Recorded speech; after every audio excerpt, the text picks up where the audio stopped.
مصر وغانا، مباراة انتهت بالتعادل بنتيجة 2-2. طبعا كل الناس زعلانة جدا من أداء المنتخب المصري، خاصة في الشوط الأول. شوط تاني عالمي من لعيبة المنتخب المصري، ويحسب لهم العودة مرة أخرى للمباراة. بأمانة كل الناس والجمهور المصري كله كان محبط تماما بعد صفيرة انتهاء أحداث الشوط الأول 1-0 للمنتخب الغاني. مفيش أداء، مفيش كرة واحدة اتشاطت على الجون من لاعيبة المنتخب المصري. إصابة محمد صلاح كملت على الموضوع.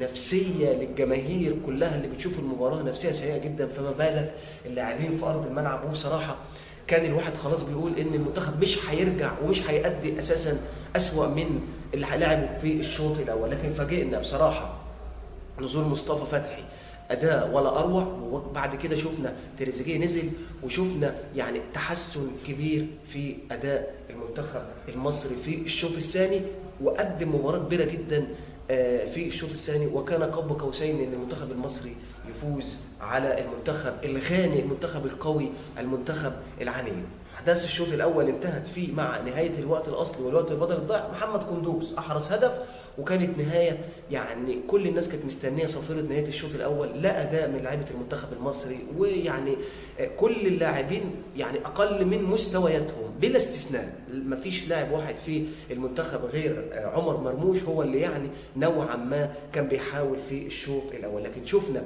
مع التغييرات وعوده الروح. يا جماعه منتخب مصر 70-80% من ادائه بيعتمد على الروح. عوده الروح مره ثانيه في احداث الشوط الثاني. شفنا مباراه رائعه تقريبا ل 70-80% من لاعيبه المنتخب المصري. النهارده محمد الشناوي ما كانش موفق في كره هدف او كره الهدفين مع محمد عبد المنعم، الكره تخبط فيه كره الهدف الثاني. كان لسه المنتخب المصري احرز في الدقيقه تقريبا 68 هدف التعادل، لسه بنفرح. وشوطه برده ثانيه من محمد قندوز، واللي يعني متساب تماما من الرقابه، مفيش اي حد ماسكه، وكره كده تخبط في ركبه محمد عبد المنعم متغير اتجاهها مع قله تركيز طبعا واضحه من محمد الشناوي. والنتيجه كانت ساعتها تفوق منتخب غانا مره اخرى. لكن كان المره دي لما المنتخب الغاني تفوق بنتيجه 2-1 كنا لا حاسين ان المنتخب المصري هيقدر يرجع. كان في اداء، كان في مؤشرات.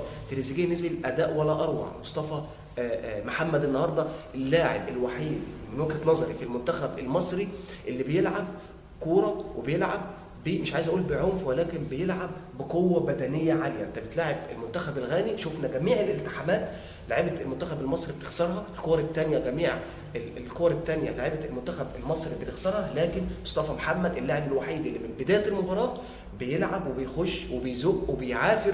وشفنا ده ظهر جدا في اكتر من كوره. اداء ولا اروع من الاناكوندا. توج الكلام ده بتمريره عرضيه من تريزيجيه بعد تالق كبير جدا من الجبهه الشمال للمنتخب المصري. ومصطفى محمد الاناكوندا الهدف الثاني ليه في الكان الافريقي.